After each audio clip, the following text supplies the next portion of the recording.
Hey, what's going on, everybody? Brent Hyden here, coming at you on this Monday morning, talking 11 games around the NBA. We have a lot to talk about, so I am not going to spend a ton of time talking over some of the uglier games on the slate. We do have 5 of these 11 games that do have totals projected over 230 points. We do have a total of 9 of the 11 games with 220 over unders or higher, and then 2 games below that. Let's just go ahead and hop right into the slate. The first game of the night, Portland at Cleveland, 222.5 over under. Portland 9-point favorites. This game's not terribly appealing. There are some options from the Cleveland side, or the Portland side, that I am interested in. It is worth noting Evan Turner and Tristan Thompson are out for this game. Damian Lillard, definitely interesting here. Comes in averaging 25.9 points per game in 12 games versus the Cavaliers in his career. Cleveland giving up 113.1 points per game to opponents. They are 29th in point guard defense on the season. I definitely have interest in Damian Lillard here at 9,200. Given how the slate's probably going to break down, though, I don't know that I'm going to be able to get to him on this slate. There's going to be some point guard options that I'm going to get to, and if you were quick enough, you probably saw a couple of them in my lineup already. He's 10-1 on FanDuel. Definitely not going to be going there. But if you're doing GPP lineups, it's probably a good idea to at least take a look at him. He did struggle a little bit against Philly, struggled a little against Brooklyn. Philly, I guess, was mostly just because of the minutes. But he does have some monster upside games recently with 50 fantasy points against OKC, 48 against who was that? 48 against Golden State, but I do have interest in him. It's just, given the way the slate's going to break down, a little less interesting now that we're going to have Eric Bledsoe and some other guys that we're going to talk about.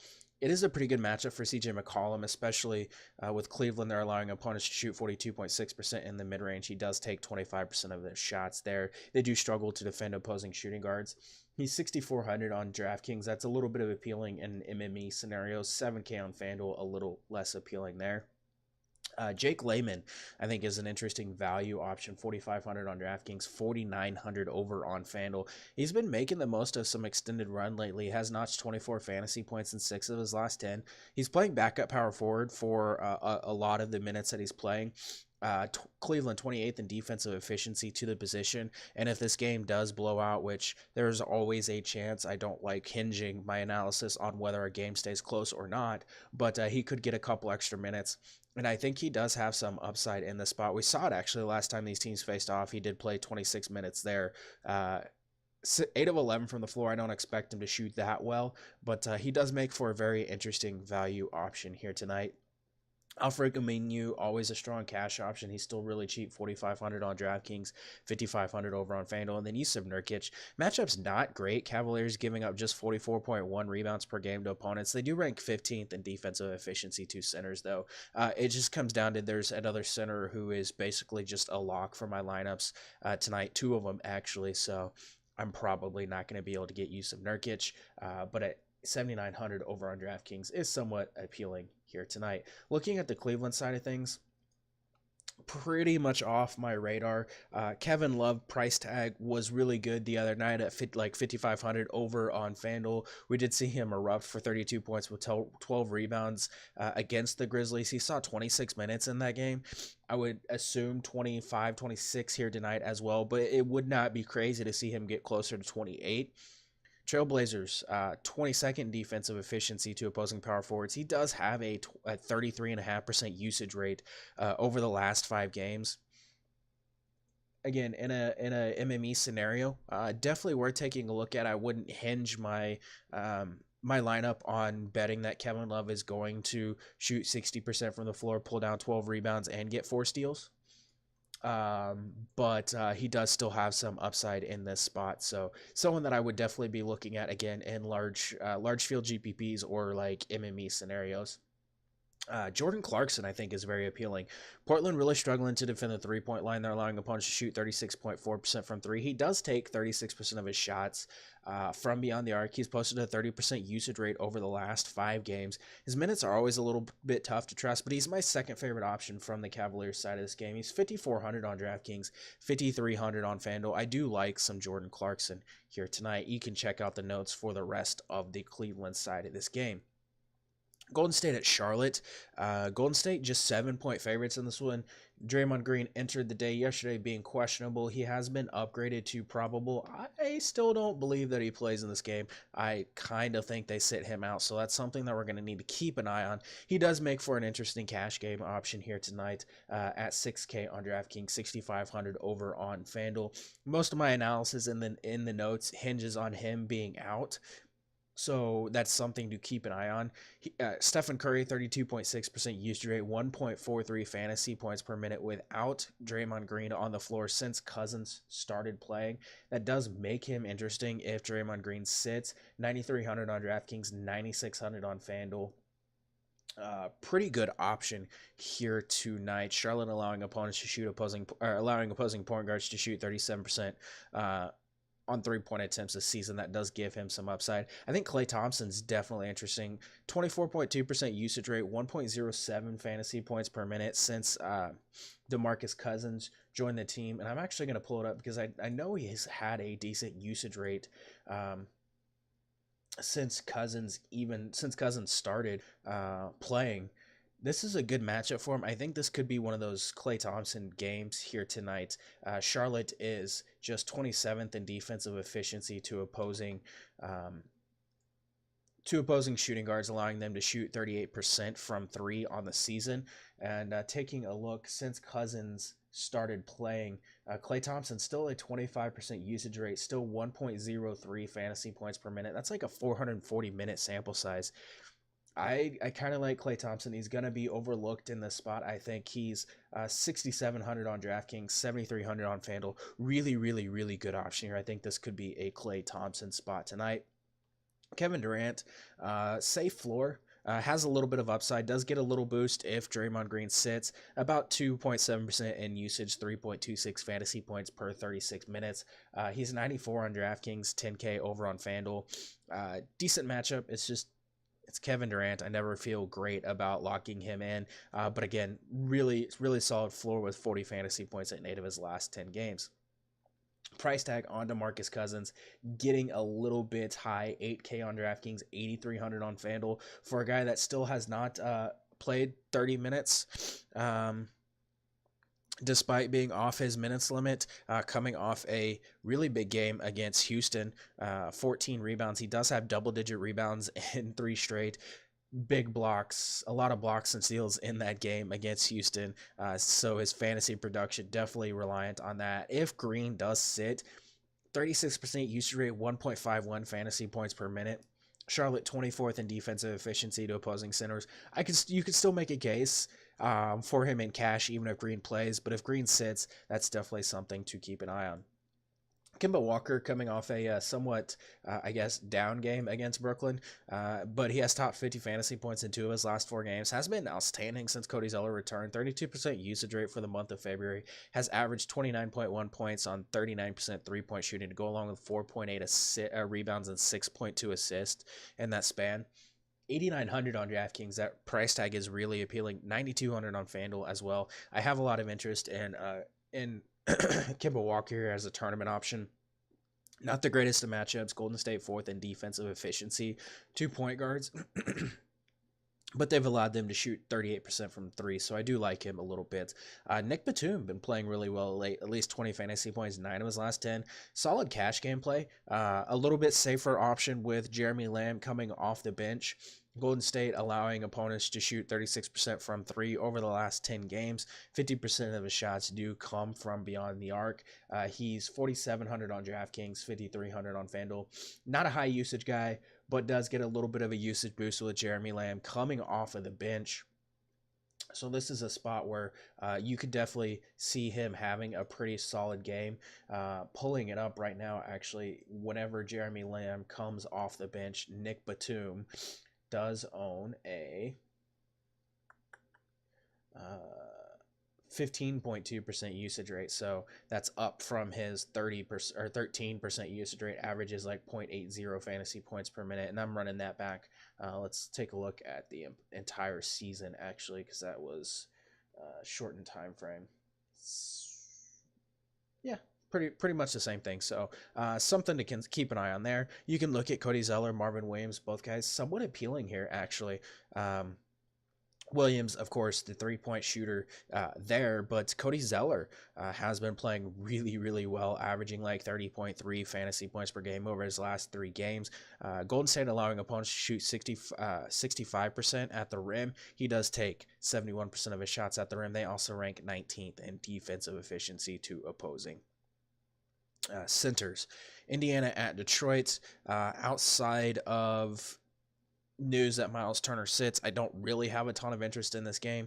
Darren Collison continues to be a decent cash game option. Detroit 2.5 point favorites, 212.5 over under. Something to note there.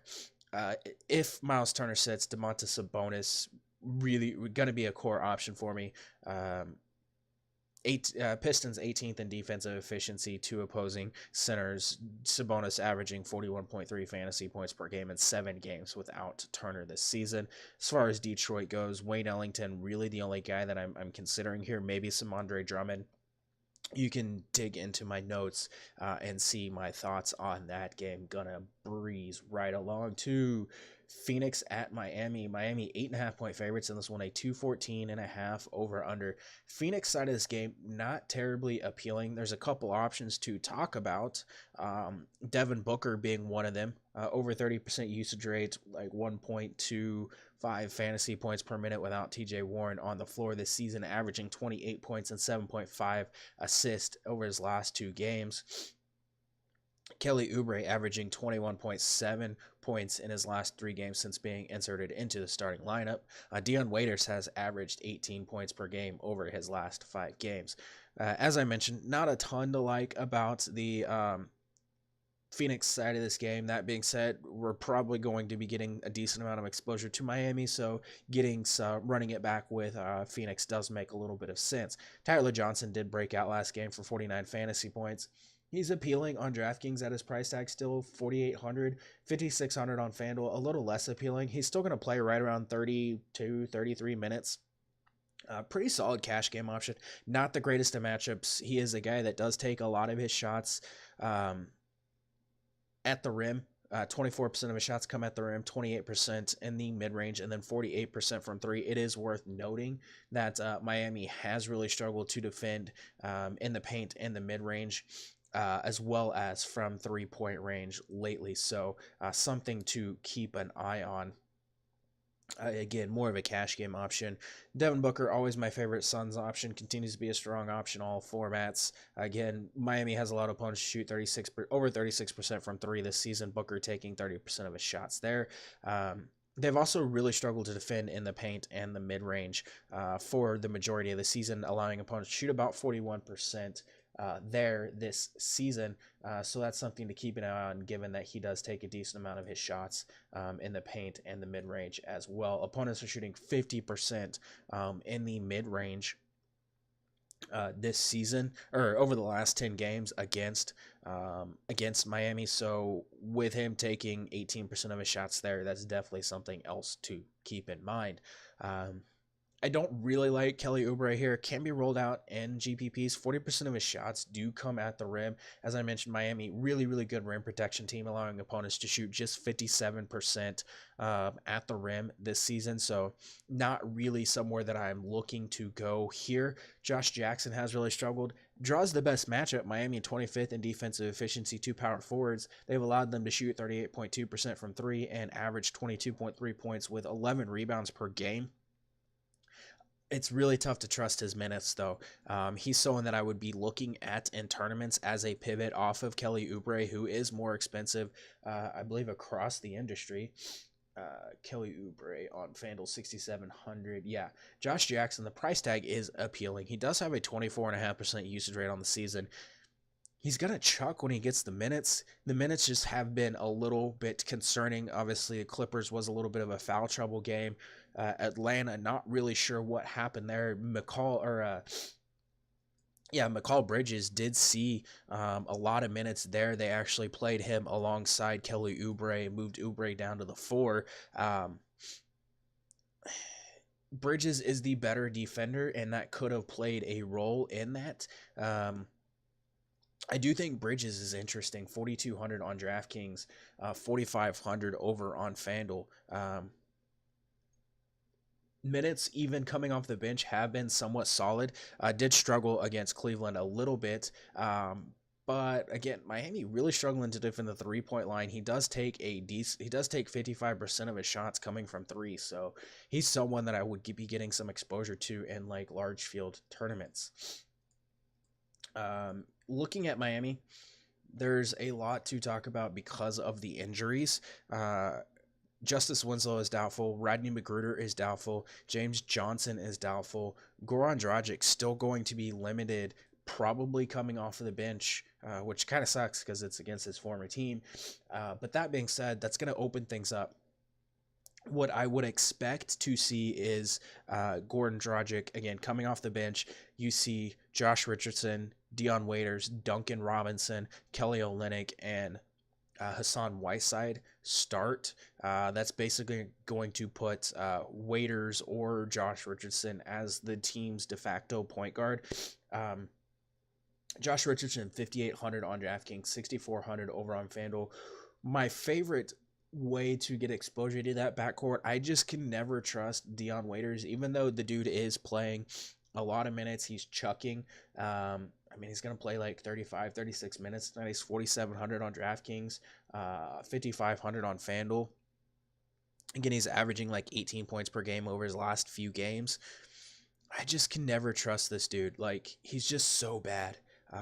If he's not hitting a bunch of shots, he just doesn't have a ton of value. Now, coming against Phoenix, it's probably going to happen that he hits a ton of shots, considering they're allowing opponents to shoot like 37% from beyond the arc and almost 50% from the floor. But again, Waiters and GPPs, I do really like Josh Richardson in all formats. I think this is a great spot for him. Dwayne Wade, though, going to come off the bench, going to have a usage rate over 30%, going to be the primary ball handler off the bench. Even with Dragic being back, Dragic actually talked about it after last game about how it was weird for him to kind of play off the ball and have Wade be the primary ball handler, but the offense a little bit more effective right now with Dragic working his way back. Dwayne Wade, 5,100 on DraftKings, 6K on FanDuel. My favorite pivot off of Dion Waiters here tonight. Kelly Olynyk, always going to be questionable as far as his minutes go, but they don't have a whole lot of bodies, so he's going to have to play. Probably sees closer to 30 minutes than the 23 we saw here. Foul trouble a little bit against Detroit.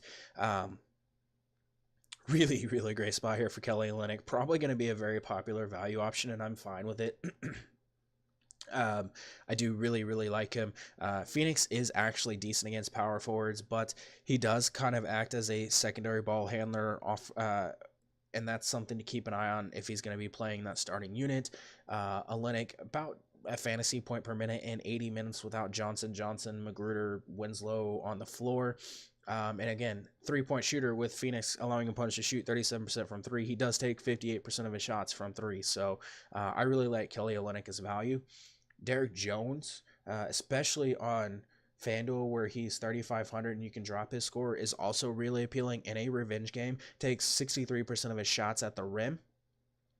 Phoenix allowing opponents to shoot 65% at the rim this season. He's still working his way back from injury, and so that makes it a little bit problematic. But he did play 27 minutes last game.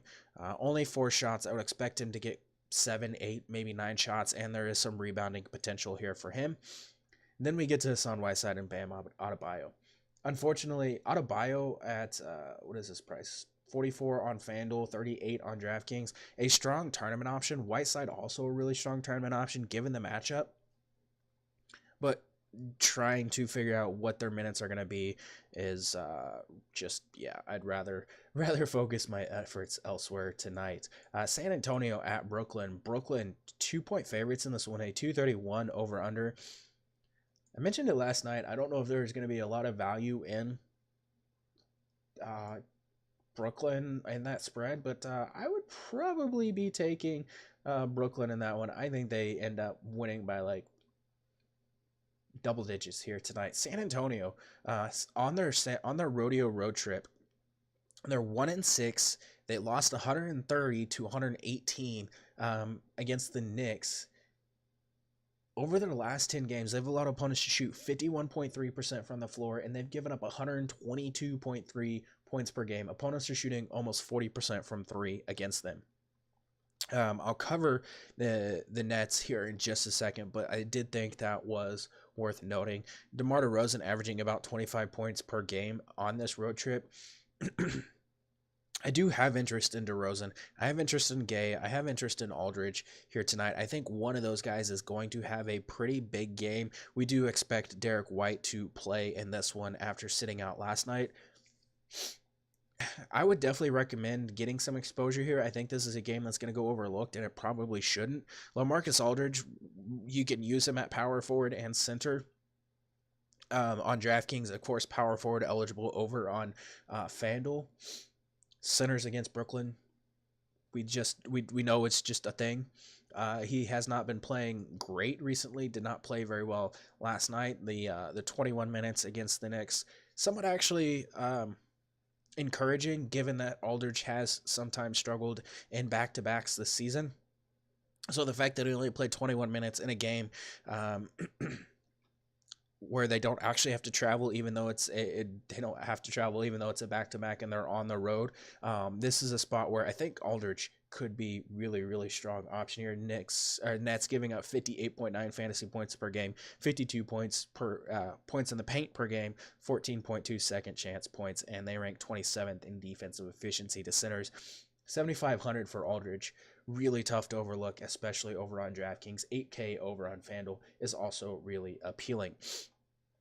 DeMar DeRozan, 71% of his shots come in the paint or the mid-range, where the Nets are getting torched. 55.2% shooting allowed in the paint, 43.3% shooting allowed in the mid-range. We know he has upside rebounding, averaging about 11 rebound chances per game this season. Again, averaging about 25 points per game over the last few games since they've been on the road trip. 8,500 on DraftKings, 8,400 on FanDuel. I'm perfectly fine with DeRozan here. I'm leaning Aldridge just because of the price discount, though. And then Rudy Gay always makes a ton of sense for cash games. Floor is there for him. Ceiling, not usually as much. Good matchup here against Brooklyn. Again, another guy takes a lot of his shots in the paint and mid-range. I like getting some exposure to Rudy Gay in cash, especially on DraftKings at 5,900. On the Brooklyn side of things, there's this weird misconception that D'Angelo Russell's production takes like some massive hit whenever you have Karis LeVert on the floor, and that just is not the case, and I am here to debunk that myth. With Karis LeVert out on the season, he averages a 1.27 fantasy points per minute with a 33.4% usage rate. When you put Karis LeVert on the floor, 1.24 fantasy points per minute, 32.9% usage rate. If that 0.03 fantasy points per minute is that important to you, then yes, he does take a massive hit with Karis LeVert being back. That being said, the dude has put up over 50 fantasy points in 3 of his last 4 games. Karis LeVert has played in those games, and this is a great spot for him. Spurs, 25th in defensive efficiency to point guards. As I mentioned, they're allowing opponents to shoot over 50% from the floor over the last 10 games, 39% from 3. They're giving up 122.3 points per game. Yeah, give me some D'Angelo Russell in this spot. He is expensive on FanDuel, 9,100, 8,400 on DraftKings. I do really love the price for him there. He's someone that I'm definitely going to be trying to force into my lineups, I think, in this spot. I don't hate Karis LeVert, has been shooting really, really poorly, but at 5,400 on DraftKings, 5,700 on FanDuel, I do like him in tournaments. Jared Allen, really, really cheap on DraftKings at 5,100, 6,200 on FanDuel, not as appealing. There's other center options that I like more, but if you're paying down closer to that lower end, it's not a terrible spot for him. Outside of the Toronto game, he's been playing decently well. Obviously 44.5 fantasy points against Cleveland, almost 30 against Portland, 34 against Charlotte. The matchup is pretty solid for him. I kind of like Jared Allen in tournaments if you're fading some of the guys that we're going to talk about a little bit later. Joe Harris has continued to be on fire, 30 plus fantasy points in 3 of his last 4 games. Pretty strong option in all formats. Again, Spurs really struggling to defend the 3-point line. That's a boost to Harris. DeMarre Carroll, 4K on DraftKings, 4,600 on FanDuel. Only going to play like 27, 28 minutes most nights. The pace of this game, I do expect it to play pretty fast, is going to be a boost to him. Spurs allowing 40.2% shooting on corner threes. Again, 39% three-point shooting over the last 10 games. I really like DeMarre Carroll, who has been a really, really good option lately. Did struggle against Charlotte, but that 20 fantasy point floor with upside is pretty much what you're expecting out of DeMarre Carroll. So I like him if you're getting some cheap exposure to, if you're trying to get some cheap exposure here. Alan Crabbs, so on, especially over on FanDuel at 4,200, where you can drop his score. DraftKings 4,100. Someone to consider. Same thing with Ed Davis, but he is a center only option on DraftKings, so that's a little less appealing here tonight. Looking at the Kings and Timberwolves, bear with me here because my notes for some reason did not save the way that I wanted. Towns is listed as probable for this game. Gorgie Jang not on the injury report. So with a 236.5 over under Minnesota 3-point favorites in this game, I have a lot of interest here. Looking at the Kings side of things, Buddy Hield, Bogdanovich, really going to be the guys that I'm looking at getting the most exposure to in this spot. Matchup is great for both. Buddy Hield, of course, has been playing really well. Minnesota allowing opponents to shoot 37% from beyond the arc this season. That is a boost to Buddy Hield, who does take over 50%, who takes almost 50% of his shots from 3. At least 35 fantasy points in 6 of his last 10 games. Again, I really, really like Buddy Hield. He's averaging 23.9 points per game in the month of February. This is a really, really good spot for him. He's still fairly priced across the industry. Was all in on him against OKC, and that paid off really, really well.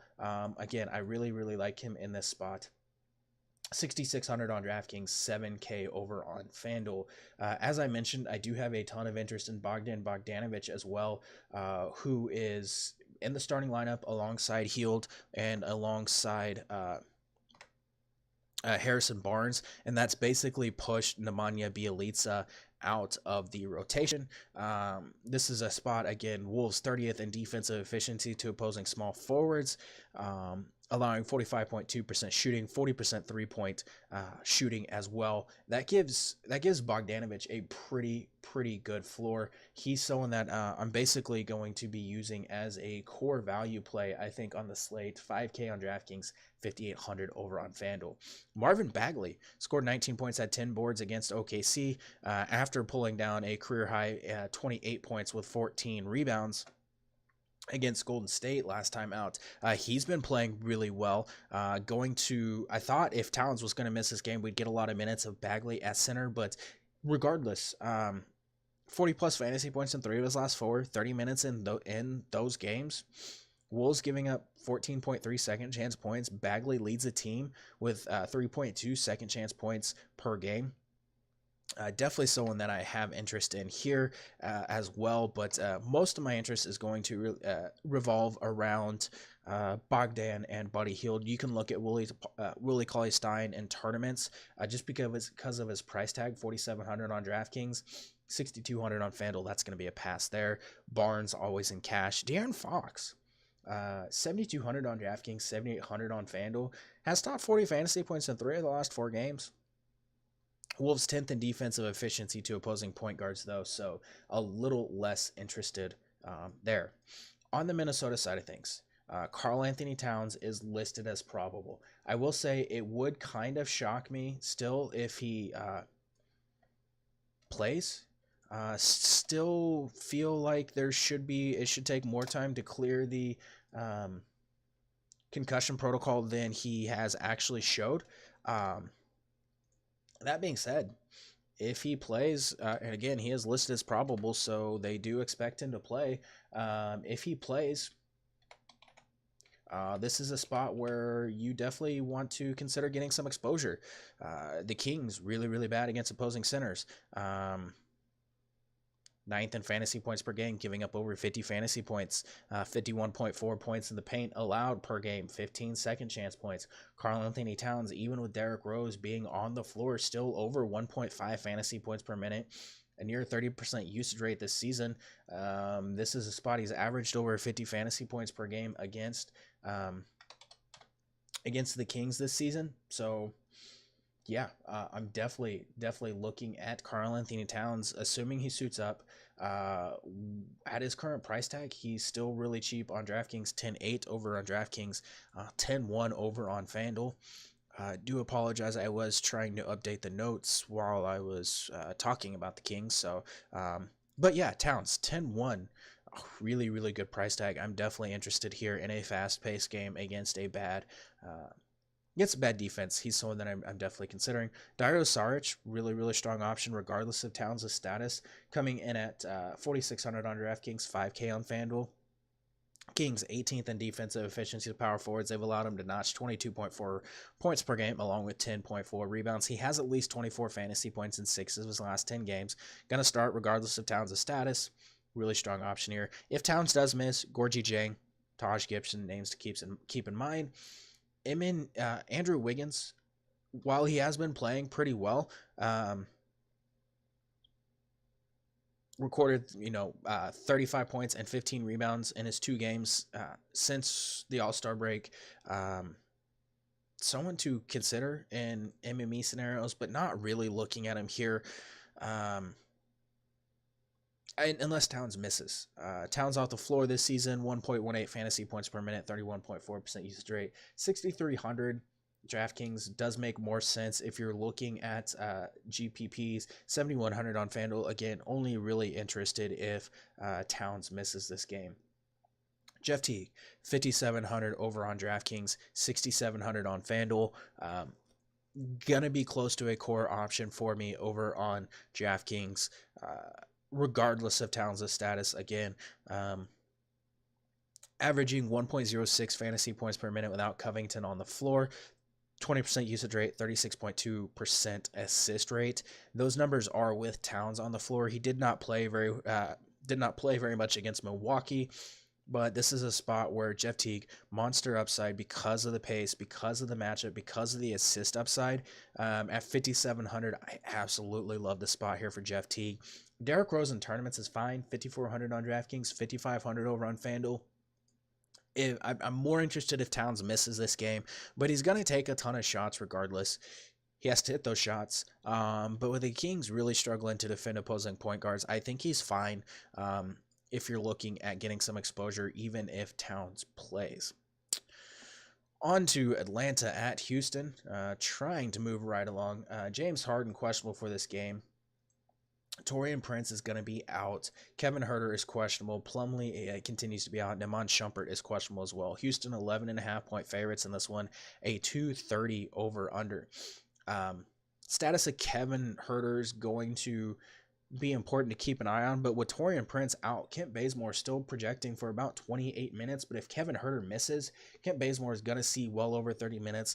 He's averaging 1.1 fantasy points per minute whenever you take Taurean Prince off the floor. I have interest in Kent Bazemore in cash in tournaments regardless. But Trae Young, who's been just absolutely outstanding lately. 29% usage rate for the month of February, 53.4% assist rate, averaging 20.8 points, 40% three-point shooting, 9.3 assists, 3.5 rebounds per game over that span. Houston's still below league average defending opposing point guards. Young is a really, really good option here. He's going to be really overlooked. 8,200 across the industry. I really like Trae Young, especially in tournaments. I think you're going to get him really, really low ownership. Phoenix was only, 39 fantasy points, but dropping over 40 plus in those 3 games into heading into the break and then coming out of the All-Star break. Did struggle against Atlanta, but again, was on a hot streak heading out of those games as well. Like, this is a spot he's going to play 33, 34 minutes, and if Herter misses, could even see closer to 40 because of that rotation getting shortened. So Trae Young, someone that I really, really think we need to be looking at here. John Collins, 7,300 on DraftKings, 7,700 on FanDuel. Really, really good option here in all formats as well.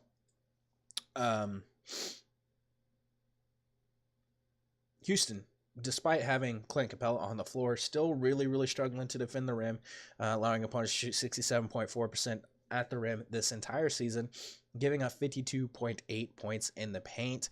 John Collins, 64% of his shots come at the rim, 16% in the paint. This is a really, really good spot here for him tonight. Leads the team 12.5 points in the paint per game, and Houston 14th in defensive efficiency to power forwards. I like getting exposure to one of Young or Collins in this game. I know going up against Houston, who just knocked off Golden State, is scary, and people are probably going to talk about blowout potential, blah, blah, blah, blah, blah, blah, blah, a bunch of noise, noise. Don't overrate blowout potential. The Hawks have been doing a really good job of keeping games close this second half of the season. Dwayne Dedmon, really strong option in cash. 40% of his shots come at the rim. Going to be one of my favorites, mid-range center options, but again, center really, really deep here tonight. Smash spot for the Rockets. If James Harden plays, you can still look at a couple of options here. If James Harden sits, you're definitely looking at a few options here. Chris Paul is in play regardless, especially over on DraftKings at his current price tag. Pulling up Houston now, 8,300 on DraftKings, 8,400 on FanDuel. He's fine, I think, regardless of James Harden's status. We may not have James Harden's new status prior to lock, so Chris Paul could be a hedge regardless, but he did drop, 60 fantasy points against Golden State, 55 against the Lakers. That was with James Harden. He, outside of this game against Minnesota, had been over 40 fantasy points in like every game since returning. And going back over 30 minutes. I guess Denver or Phoenix was the only game where he wasn't over 30 minutes and over 40 fantasy points. But in this matchup, Atlanta giving up like 9 million points per game and 30th in defensive efficiency to point guards. I think he's in play regardless of Chris Paul's status or regardless of James Harden's status. If Harden sits, 29.1% usage rate, 1.64 fantasy points per minute, you're locking and loading Chris Paul. Eric Gordon, without James Harden, 31.6% usage rate, 1.14 fantasy points per minute. 4,600 on DraftKings. He is still an option for me regardless of James Harden's status. Just because we know Atlanta really struggling to defend the three-point line, allowing opponents to shoot 36.3% from three, and they really struggle against opposing small forwards. He's 5,600 on FanDuel, a little less appealing there, but he's got a floor. He's got a pretty safe floor, especially recently. The last time Utah was the only time over the last 10 games he fell below 20 fantasy points, and he's been above 24 fantasy points in 8 of the last 10 games. At 4,600 in a very fast-paced game against a very, very bad defense, I'll take that all day long. And again, if we don't have Harden news prior to lock, you're kind of hedging there anyways. PJ Tucker is fine as a value option, 4,100 on DraftKings. 5,100 on FanDuel. That's going to be a hard pass. I'm not counting on another like 10 rebound performance out of him. Atlanta actually a really good rebounding team this season, giving up just 45 rebounds to opponents. That does kind of put a damper on Tucker, Capella, Fareed. Fareed only if Harden misses, but Capella is fine in GPPs. I'm just not going to be chasing these big rebounding performances from these guys because, well, Atlanta, a good rebounding team. You can look at Gerald Green, especially if Shumpert misses this game, and if Harden misses, would be in line for some extra minutes, I would think, in this spot. Looking at the Lakers at Memphis, 221.5 over under. Lakers 5-point favorites in this one. Conley probable, Muscala probable, Anderson and Lonzo Ball remain out. Just a couple of games left to discuss. I highlighted on Saturday how Memphis was going to struggle to defend the rim and the paint without Jaren Jackson. They've already been a team that struggles to defend the three-point line. I posted a really nifty looking shot chart in the notes, and it's in today's notes as well, about where we can attack the Grizzlies without Jaren Jackson on the floor. Brandon Ingram fits that profile. Brandon Ingram taking 89% of his shots inside the three-point line, has been playing really well in the 2 games since the All-Star break, 29 and 27 points in those games. Being a guy that does attack the rim a lot, taking 43% of his shots there. This is a spot where I still think Brandon Ingram a really, really strong option here. 6,100 on DraftKings, 6,500 over on FanDuel. You can use Kyle Kuzma as a pivot in tournament, 6,200 on DraftKings, 6,900 on FanDuel. But again, I really like the spot here for Brandon Ingram. I think the matchup plays into his skill set because of where Memphis's defense is going to struggle now that Jaren Jackson is out and Marc Gasol is not there. LeBron James, he's entered playoff mode, averaging 24.7 points, 9.8 rebounds, 10.7 assists since returning from his groin injury. 11-2 on DraftKings, 12K over on FanDuel. He's averaging 23.4 potential assists per game over since returning from his groin injury. That leads the NBA. That's a couple of potential assists ahead of Russell Westbrook, and that's like 7 potential assists ahead of Trae Young. He's averaging like 50 fantasy points per game against Memphis this season. Minutes are going to be ridiculously high for him. He's going to get closer to 40 minutes, assuming the game stays close. LeBron James is going to go overlooked. He's my favorite stud of the slate. There's only a couple anyways, but if you can afford LeBron James in your lineups, I would definitely consider getting some exposure here. Kyle Kuzma's fine. He's playing some small ball center. That does really help boost his floor, averaging a little over fantasy points per minute with LeBron on the floor. Kind of just third on my list for Lakers. Reggie Bullock soaking up a lot of minutes. But yeah, that's all I got there. I'm mostly just looking at Ingram and LeBron, maybe a little Kuzma, not really going to be looking at JaVale McGee or anyone else. Grizzlies in a pace-up spot against a bad Lakers defense. Jonas Valanciunas, one of those centers that I hinted at earlier, going to be a core option for me on DraftKings. Probably the same thing over on FanDuel. It just depends on whether or not I want to fit Towns in my lineups over there or if I want to go with Valanciunas. 6,400 DraftKings, 7,600 over on FanDuel. Averaging like almost 1.4 fantasy points per minute on the season. Almost 30 minutes against the Cavaliers, where they were monitoring his minutes. Pulled down 11 boards, 25 points, has at least 39 fantasy points in 2 of his 3 games with the Grizzlies, averaging, again, 1.4 fantasy points per minute in the season.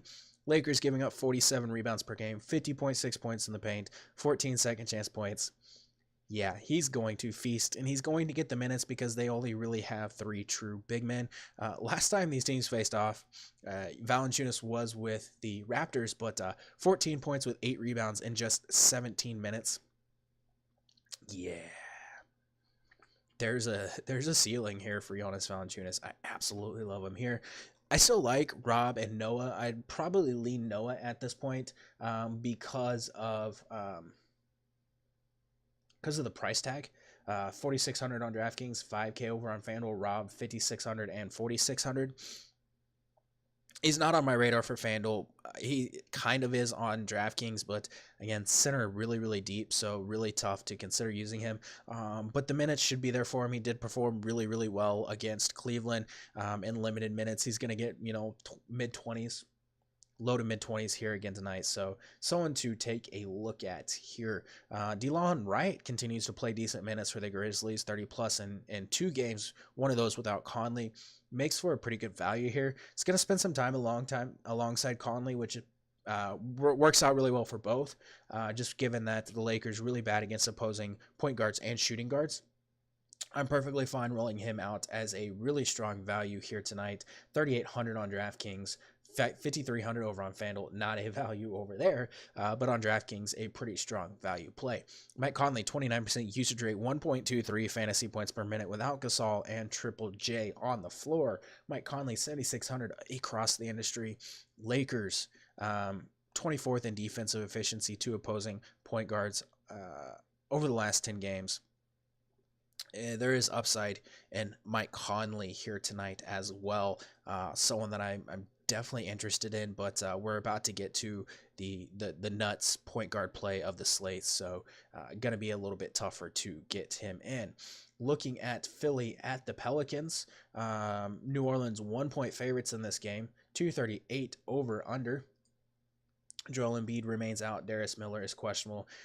Pelicans are questionable to show up and play any semblance of normal minutes. Ben Simmons, Tobias Harris, my favorite options here. We've seen a really bad sample since the trade deadline for these guys with their minutes or with their fantasy production. Like, everyone has just been really bad from a per minute perspective. That being said, there's still a lot to really like here. I'm pulling up the numbers now because, like I said, it has been really, really bad. There we go. From a usage perspective, Ben Simmons 26.5% usage rate without Joel Embiid since the trade deadline. It's a 128-minute sample, but he's averaging just 1.02 fantasy points per minute.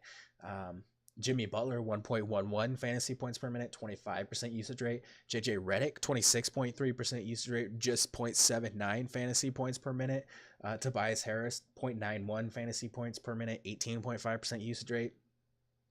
All of this stuff I don't actually expect to be a trend going forward. I absolutely love Ben Simmons in the spot with that higher usage rate. Superb matchup. New Orleans 27th in defensive efficiency to opposing point guards. You got to love them here, especially at 8K over on DraftKings. Triple-double upside for sure. 9K over on FanDuel. A little less attractive there, but that 8K price tag, as long as the game stays close, he's going to play a ton of minutes. Game should stay close. Last 2 games, he's been shooting a lot more. That's really appealing. I love Ben Simmons in the spot. Going to be a guy that I'm going to, again, between him, Russell, a guy that we're going to get to a little bit later, and some of the value on the slate, going to be tough, but I really like Ben Simmons here. Tobias Harris, pretty solid matchup here. Pelicans giving up the 5th most fantasy points per game to opposing power forwards. 38% of his shots come from 3. New Orleans has a lot of opposing power forwards to shoot, 38% there. He owns a 13% rebounding rate without Embiid on the floor. He's perfectly fine. 6,800 on DraftKings, 7,400 over on FanDuel. JJ Redick, a strong cash option. Jimmy Butler, just a guy. I don't know. I don't know that I want to go there. He's fine in tournaments. New Orleans really bad against opposing power forwards or small forwards, 29th in defensive efficiency. But yeah, I'm not really terribly in love with the spot there for him. I'm not going to chase the Mike Scott game. Played 20 straight minutes last game. People are going to be looking at the game log and see that. It was a blowout. They were down by like 22 points whenever he entered the game, and they never even got it really close to close things out. And I'm not really interested in Boban at his elevated price tag, the way center is breaking down tonight. So kind of just looking at Ben Simmons, JJ Redick, Tobias Harris, and maybe a sprinkle of Jimmy Butler here from the Phillies side of things. The Pelicans side, I would normally be very, very interested. Unfortunately, sites have adjusted their pricing, and that makes things, well, pretty difficult. I think Elfrid Payton is the best option here at 4,800 on DraftKings, 5,700 on FanDuel. Philly, 24.4 points allowed, 2 opposing point guards along with 5.8 rebounds, 8.5 dimes. Potential for him to notch a really good game here. Has looked solid since returning, even this one game with Davis in the lineup, still 7 of 10 from the floor, 27 fantasy points in 28 minutes. Again, this Lakers game was really, really strong for him. He has upside at that $4,800 price tag, a little less at his $5,600 price tag over our $5,700 over on FanDuel. But I do kind of like Elfrid Payton here. I can't really justify going with Jrue Holiday. I did see 33 minutes against the Lakers. They've said they're going to limit his minutes, so I don't think he sees over 30 here tonight. I currently have him projected for just 25. Anthony Davis, 21 minutes. Definitely still can't go there. Julius Randle, I have him projected at 29 minutes. That's somewhat appealing at a $7,800 price tag across the industry. Going to be a higher usage guy whenever Davis is off the floor. He's my second option here. You can look at Kenrich Williams, projected for 32 minutes.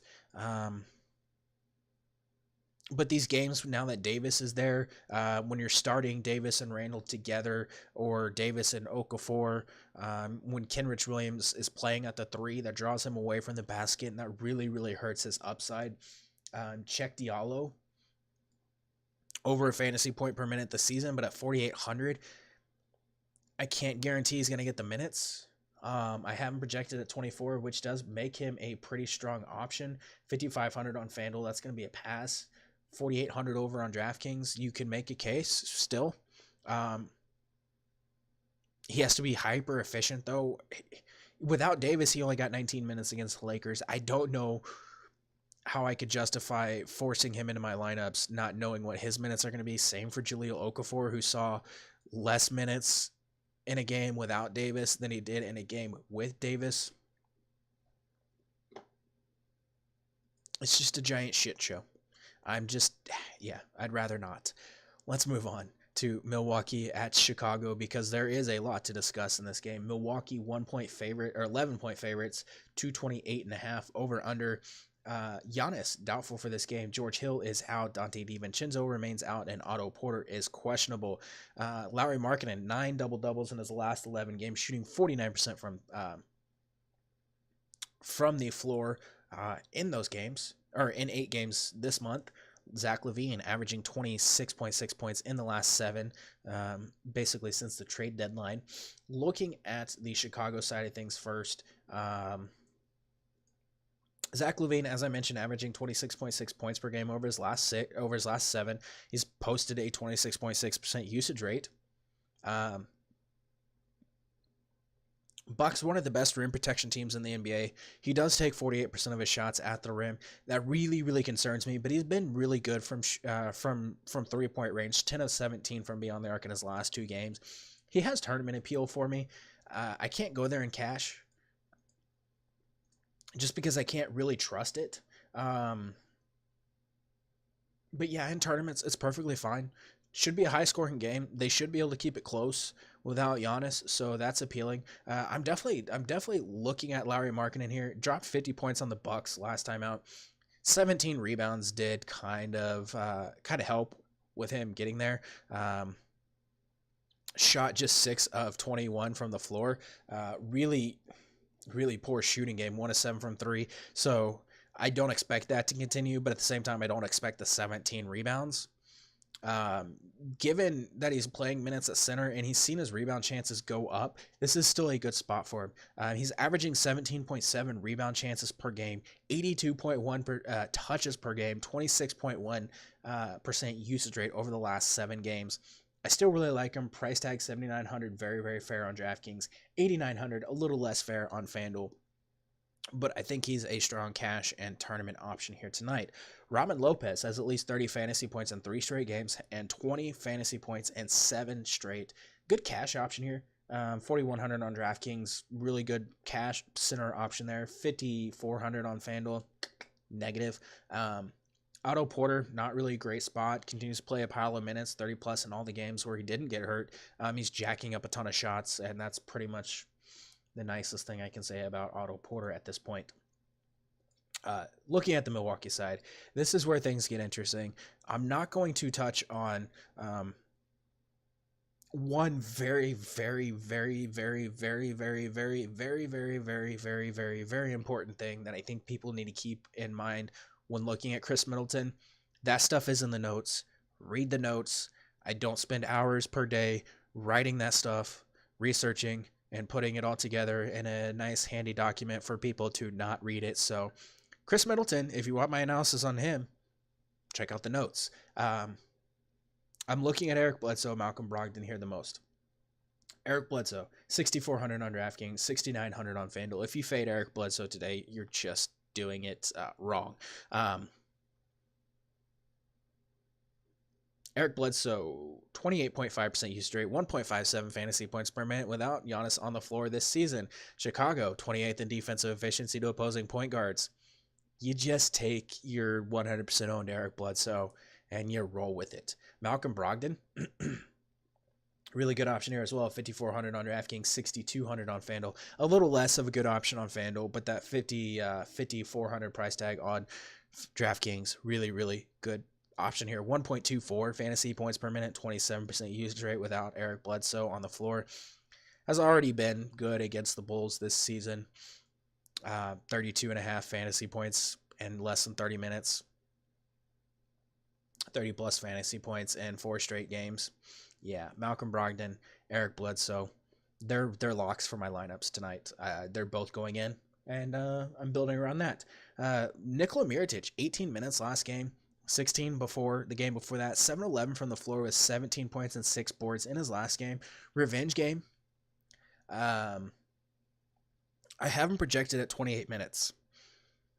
I think that's being a little ambitious. That being said, if he gets 28 minutes in this spot, he's going to go bananas. He's 5,400 on DraftKings, 5,600 on FanDuel. I am perfectly fine using Brogdon, Bledsoe, Mirotic in my lineups tonight and building around that.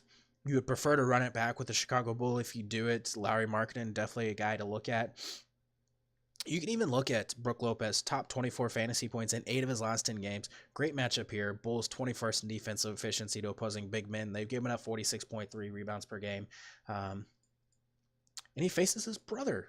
So we get a little brother on brother action here tonight. But yeah, again, if you want my analysis on Chris Middleton, because there's some really, really good stuff in the notes, read the notes. Last game of the night, Clippers and Dallas. Dallas heading to LA to take on the Clippers. 5.5 point favorites in this one for the Clippers. 223.5 over under. Dallas, Dwight Powell, really, really good option here, regardless of Maxi Kleber's status and regardless of Luka Doncic. We know Clippers really bad against opposing big men. They're giving up 50.7 points in the paint, 14.2 second chance points, 45.6 rebounds, league high of 59.5 fantasy points per game.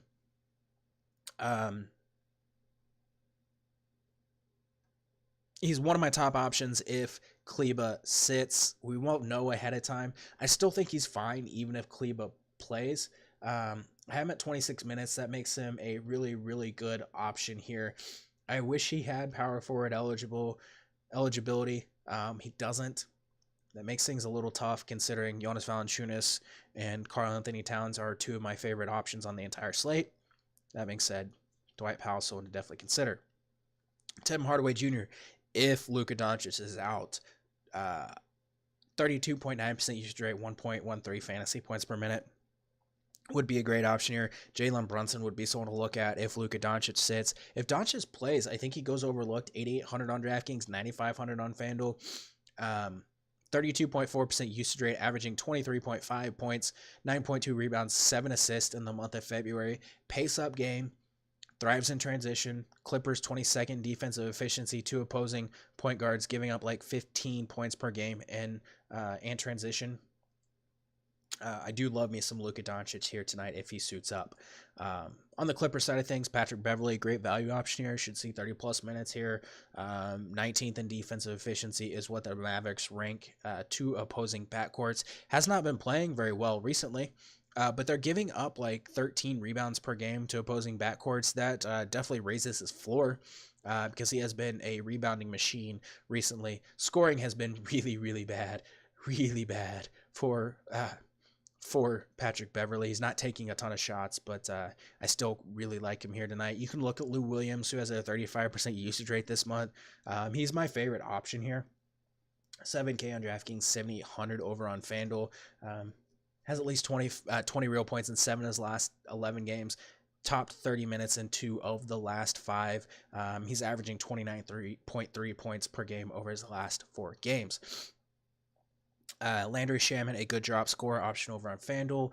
Danilo Gallinari, not really a guy that I'm terribly interested in here. Dallas, really good against opposing power forwards.